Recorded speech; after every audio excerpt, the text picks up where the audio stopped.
Bismillahirrahmanirrahim. Assalamualaikum warahmatullahi wabarakatuh. Welcome back to my YouTube channel. Gimana kabarnya hari ini teman-teman? Semoga sehat selalu dan dimudahkan dalam segala pencapaiannya.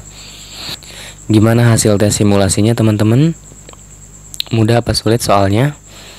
Coba tuliskan di kolom komentar skor kalian.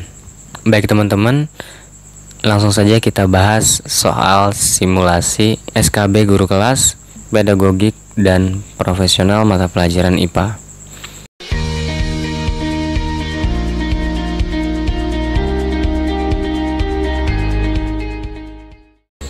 Soal yang pertama, berikut ini karakteristik anak berkesulitan belajar IPA yang sering dialami peserta didik usia sekolah dasar.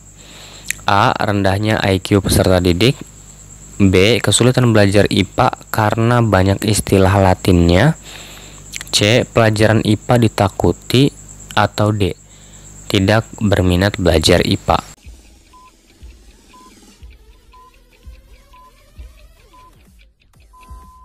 Maka jawaban yang benar adalah B. Kesulitan belajar IPA karena banyak istilah latinnya. Faktor eksternal penyebab kesulitan belajar IPA di SD salah satunya adalah muatan materi yang terkandung pada mata pelajaran IPA dirasa oleh siswa sulit untuk diikuti dan dipahami.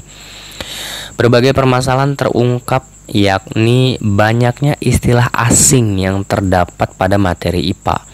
Tidak hanya susah dipahami, istilah asing tersebut oleh guru mata pelajaran harus dihafal oleh siswa. Soal selanjutnya, soal yang kedua, pembelajaran IPA di sekolah dasar tidak cukup hanya diajarkan dengan menggunakan metode ceramah, karena A. Alokasi waktu yang tersedia tidak mencukupi. B. Materi pembelajaran IPA di sekolah dasar terlalu banyak. C. Harus tersedia alat peraga IPA. Atau D. Dalam pembelajaran IPA, peserta didik perlu dilatih keterampilan proses.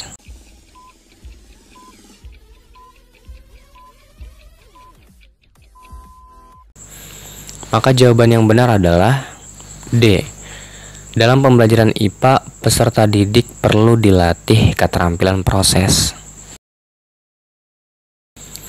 Pembelajaran IPA di sekolah dasar tidak cukup hanya diajarkan dengan menggunakan metode ceramah, karena dalam pembelajaran IPA, peserta didik perlu dilatih keterampilan proses. Berkaitan dengan hal tersebut, IPA adalah salah satu mata pelajaran yang banyak dituntut untuk aktif, dan guru harus bisa menggunakan metode yang cocok, seperti halnya menggunakan metode kooperatif, saintifik, untuk menunjang pembelajaran IPA yang aktif. Dan pembelajaran IPA itu banyak kegiatan praktikum yang harus dilakukan bersama yang dibimbing oleh guru. Soal selanjutnya, soal yang ketiga, salah satu indikator pembelajaran IPA kelas 5 adalah menganalisis faktor-faktor yang mempengaruhi proses fotosintesis. Untuk mencapai indikator tersebut, Budina melaksanakan pembelajaran menggunakan pendekatan saintifik. Kegiatan mengkomunikasikan tentang perbedaan tumbuhan yang diletakkan di tempat gelap dan terang dalam diskusi kelas yang paling efektif adalah A. Siswa melaporkan proses dan hasil pengamatan. B. Siswa mengumpulkan laporan percobaan. C. Siswa menyajikan tabel hasil pengamatan. Atau D. Siswa mengumpulkan laporan pengamatan.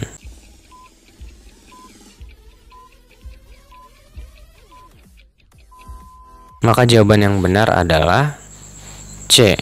Siswa menyajikan tabel hasil pengamatan. Ini adalah contoh tabel hasil pengamatan kegiatan perbedaan tumbuhan yang diletakkan di tempat gelap dan terang. Kenapa jawabannya yang C? Siswa menyajikan tabel hasil pengamatan karena untuk pembelajaran IPA kelas 5, kegiatan mengkomunikasikan tentang perbedaan tumbuhan yang diletakkan di tempat gelap dan terang dalam diskusi kelas yang paling efektif. Jadi kata kuncinya adalah di sini yang paling efektif. Untuk opsi A, B, dan D, opsi ini kurang cocok untuk pembelajaran IPA kelas 5. Karena ketiga opsi ini lebih cocok untuk pembelajaran di tingkat atas seperti SMP, SMA. Soal selanjutnya, soal yang keempat. Faktor abiotik yang mempengaruhi faktor biotik adalah: A. Daerah yang banyak pohon memiliki simpanan air. B. Udara bersih disebabkan masih banyak tumbuhan. C. Longsor dan erosi disebabkan oleh penebangan pohon. Atau D. Benih cepat tumbuh pada kondisi gelap.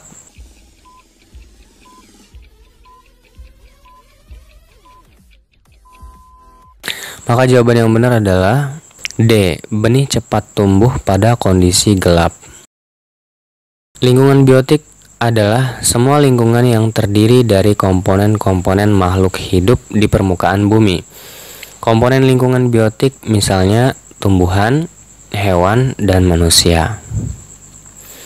Lingkungan abiotik adalah semua benda mati di permukaan bumi yang bermanfaat dan berpengaruh dalam kehidupan manusia serta makhluk hidup lainnya. Contoh lingkungan abiotik misalnya tanah, air, udara, dan sinar matahari. Soal selanjutnya, soal yang kelima. Reaksi yang dihasilkan fotosintesis adalah: A. Glukosa plus 6O2, B. Glukosa plus 6CO2, C. Glukosa plus 3O2, atau D. Glukosa plus 3CO2.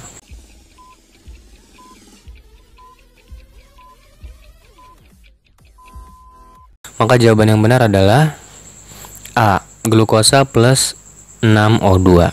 Kita dapat melihat reaksi kimianya berikut ini.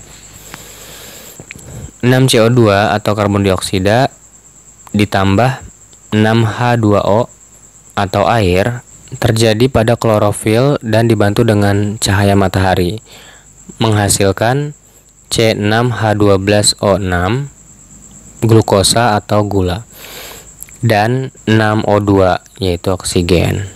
Jadi jawabannya A. Glukosa plus 6O2. Soal selanjutnya, soal yang keenam. Reaksi yang berlangsung di stroma yang membentuk gula dari bahan dasar CO2 yang diperoleh dari udara dan energi pada fotosintesis disebut dengan A. Reaksi terang, B. Reaksi gelap, C. Reaksi hidrolisis, atau D. Reaksi cahaya.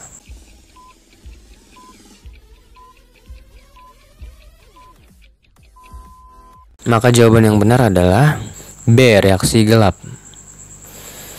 Reaksi gelap merupakan reaksi lanjutan dari reaksi terang dalam fotosintesis. Reaksi ini tidak membutuhkan cahaya. Reaksi gelap terjadi pada bagian kloroplas yang disebut stroma. Bahan reaksi gelap adalah ATP atau adenosid trifosfat dan NADPH yang dihasilkan dari reaksi terang dan CO2 yang berasal dari udara bebas. Dari reaksi gelap ini dihasilkan glukosa C6H12O6 yang sangat diperlukan bagi reaksi katabolisme. Reaksi ini ditemukan oleh Melvin Calvin dan Andrew Benson. Karena itu, reaksi gelap disebut juga reaksi Calvin-Benson. Soal selanjutnya, soal yang ketujuh. Reaksi yang disebut juga fotolisis karena proses penyerapan energi cahaya dan penguraian molekul air menjadi oksigen dan hidrogen disebut dengan A. Reaksi terang, B. Reaksi gelap, C. Reaksi hidrolisis, atau D. Reaksi cahaya.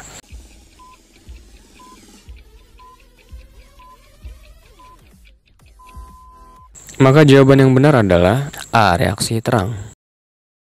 Reaksi terang merupakan reaksi ketika energi matahari digunakan oleh pigmen fotosintesis dan terjadi di grana atau tumpukan tilakoid. Jadi, reaksi ini bergantung pada cahaya matahari. Pada reaksi ini terjadi pemecahan molekul-molekul air menjadi hidrogen, oksigen, dan sejumlah energi. Soal selanjutnya, soal yang ke-8. Sebuah mobil memiliki massa 3000 kg, bergerak dari keadaan diam. Setelah 12 sekon, kecepatan mobil mencapai 6 meter per sekon. Berapa gaya yang bekerja pada mobil? A. 1000 Newton, B. 1500 Newton, C. 2500 Newton, atau D. 3000 Newton.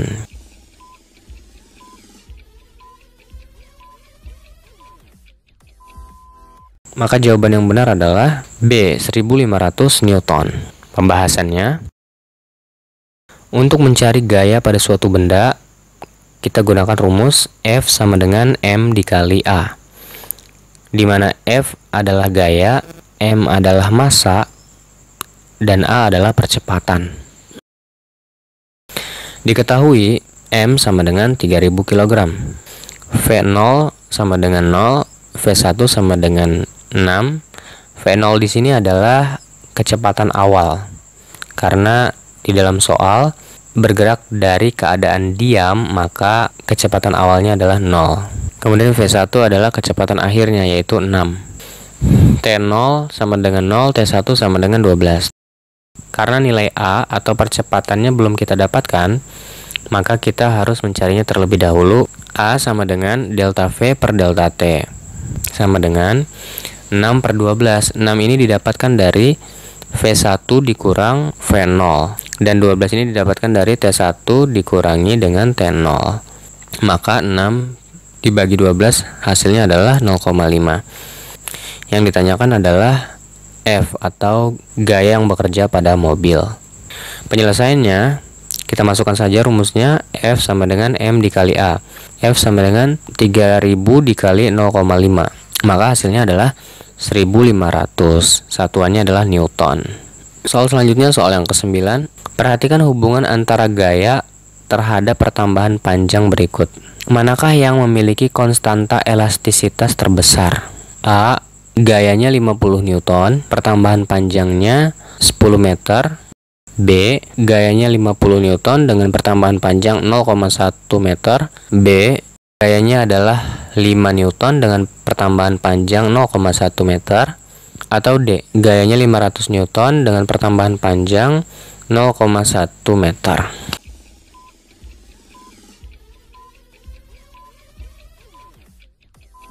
Maka jawaban yang benar adalah D. Pembahasannya, untuk mencari nilai konstanta elastisitas, maka kita menggunakan rumus K sama dengan F dibagi delta X, di mana K adalah konstanta elastisitas, F adalah gaya, dan delta X adalah pertambahan panjang. Penyelesaiannya cukup mudah. Kita masukkan saja nilai-nilainya. K sama dengan F per delta X. K sama dengan 500 dibagi 0,1. Hasilnya 5000 Newton per meter. Jadi untuk soal yang ini, kita harus mengecek satu persatu opsi yang ada untuk mencari konstanta dengan elastisitas terbesar. Misalkan opsi A, F-nya 50 dan delta X-nya adalah 10. 50 dibagi 10 hasilnya adalah 5.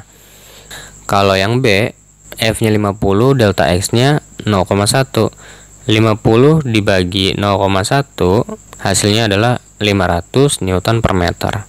Untuk yang C, F-nya 5 dibagi delta X-nya 0,1, maka hasilnya 50 Newton per meter.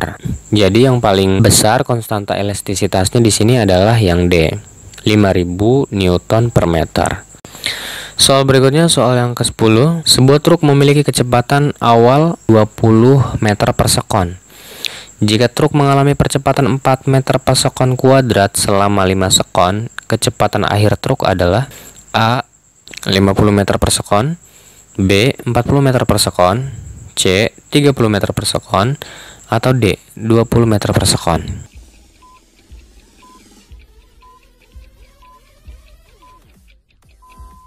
Maka jawaban yang benar adalah B. 40 meter per sekon.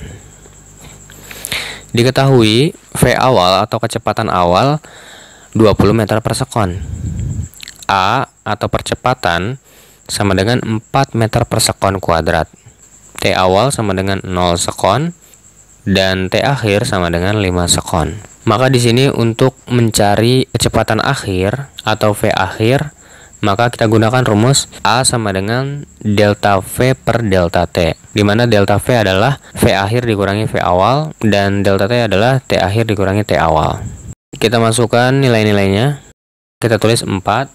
Kemudian kecepatan akhir yang belum kita ketahui dikurangi dengan kecepatan awal. Kecepatan awalnya adalah 20 meter per sekon dibagi T akhir. T akhirnya adalah 5 Dan T awalnya adalah 0. 5 dikurangi 0. Selanjutnya 4 dikali 5 sama dengan V akhir dikurangi 20. 4 dikali 5 20 sama dengan V akhir dikurangi 20. Kemudian kita pindah ruaskan, V akhir sama dengan 20 ditambah 20 sama dengan 40. Jadi kecepatan akhir truk adalah 40 meter per sekon. Terima kasih sudah nonton video ini sampai akhir. Jangan lupa like, comment, share, dan subscribe. Sampai berjumpa di video berikutnya. Wassalamualaikum warahmatullahi wabarakatuh.